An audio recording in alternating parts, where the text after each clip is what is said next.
guys, welcome to my Ocean One and Then Some channel. We got an 8K today, so I wanted to go over that very quickly. And I'll just bottom line it for you just right out of the gate. It's not great news, but I'm going to go ahead and go over it. Also, if you've not been following my trades on Rivian, I have started a, I wouldn't really call it another channel, but I have started doing videos over my trades in Rivian. So if you're interested in that, you might want to check that out. It's in my playlist. I've got it in a folder, a playlist folder. So that was a suggestion by another viewer. But anyway, let's get the YouTube disclaimers out of the way. None of my content constitutes professional advice. Viewers that follow any advice, suggestions, content, anything from this channel, do so at their own risk because you are responsible for your own actions. All right, let's jump right into the 8K. Okay, as I typically do, I copied and pasted the whole 8K onto my Chromebook. Now this 8K was rather short, but I was still able to take out quite a bit of stuff. So I'm going to read three very short paragraphs actually, and then just provide my thoughts about it. So I'll look over on my Chromebook and read this just a little bit. And of course, you know, you can always bring up the 8K if you want to read it. But it starts by saying, as previously disclosed on May the 10th, 2024, Fisker, the company, entered into a securities purchase agreement with CVI Investments, the note holder, pursuant to which the company agreed to sell and the investor agreed to purchase $3,456,000 in aggregate principal amount of the company's senior secured note due in 2024. And if you remember, I did a video over that, and I remember that number because it was such a strange number, 3,456,000, okay? And then that could basically be doubled. They could do that again. Now here's the second paragraph, and of course I've deleted a lot of stuff that was just unnecessary information. The note holder notified the company that it has become aware that events of default have occurred with respect to the 2024 note as a result of the company's failure to make the repayment required to be made for the week ended May the 10th, 2024, as described in the approved budget variance report delivered to the note holder advisors on May the 16th. Okay, last paragraph. On May the 29th, 2024, the note holder notified the company that it is exercising its rights pursuant to Section 4B of the 2024 note to accelerate the 2024 note by requiring the company to immediately redeem 100% of the outstanding 2024 note at the event of default redemption price, including any applicable interest, late charges, redemption premium, and other amounts due under the 2024 note. And, you know, basically, that's it. And, you know, if you want a summary here before I provide my thoughts, you know, basically this was a loan shark agreement.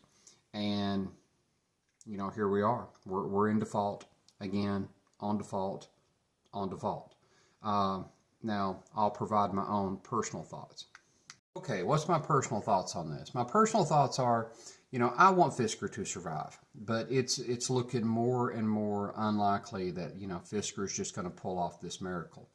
I do find it hilarious, though, that the note holder is running the company. Now, if you've not been following this, basically the note holder owns Fisker in every way. They're calling every move that they make. And the note holder is basically telling itself, Fisker, because they're running the company, you know, hey, you are in default. Personally, I find that hilarious in the sense that that's how it's structured. You know, the note holder is calling all the shots here. They're basically telling Fisker what to do, when to do it, and the note holder is basically telling itself now, hey, you're in default. Yeah, so, you know, the sad part is that this should have played out so differently. As the Ocean had all the ingredients, when properly executed, to be a game changer in the EV space. You know, Fisker they just never got their ducks in a row. They had a great product, but they released it a little bit buggy. You know, they just never could get sales up to where they should be. And, you know, I could go through a whole laundry list of stuff that, you know, just simply went wrong. It was one thing went wrong after another thing went wrong after another thing went wrong. And, you know, I was positive the whole time thinking, you know, hey, we can get past this. They're going to get it together. We can get past this. But then the straw that broke the camel's back, as the old saying goes, was missing the 10Q. And once we missed the 10Q, this note holder that we're dealing with right now, this CVI, basically they decided to bankrupt the company. Now, you know, Fisker did itself no favors leading up to that. But, you know, I think had we never missed the 10Q, this would have played out very, very differently. Because once that happened, the note holder could just basically dilute the daylights out of us. Just quick refresher course, okay, in case you've forgotten in the past. Fisker only had roughly 350 million shares. Boom, we missed the 10Q. Pow, 3 months later we had 1.3 billion shares. And that was due to the note holder diluting the daylights out of us. You know, so we went from $7 a share price to 6 to 5 to 4 to 3 to 2 to 1 to 50 cents to a quarter, you know, and now here we are. On a positive note, though, I should have a fun video up about my own Ocean later this week. I don't know exactly when I'll do that. Like I've been saying in a few other of my videos, I've just been super busy. So anyway, I appreciate you joining in. I wish I had better news, but I do not.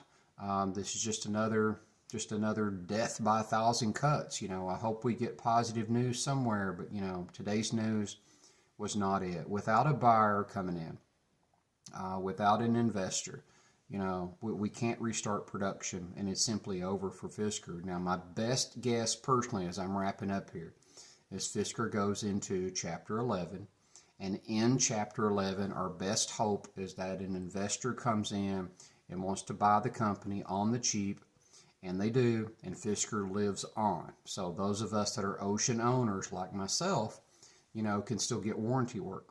Those of us that are investors like myself, under that scenario, are almost certainly screwed, for lack of better words. The Class A shares will almost certainly get wiped out. New shares would get issued, and life would go on for that company or Fisker, however that was structured.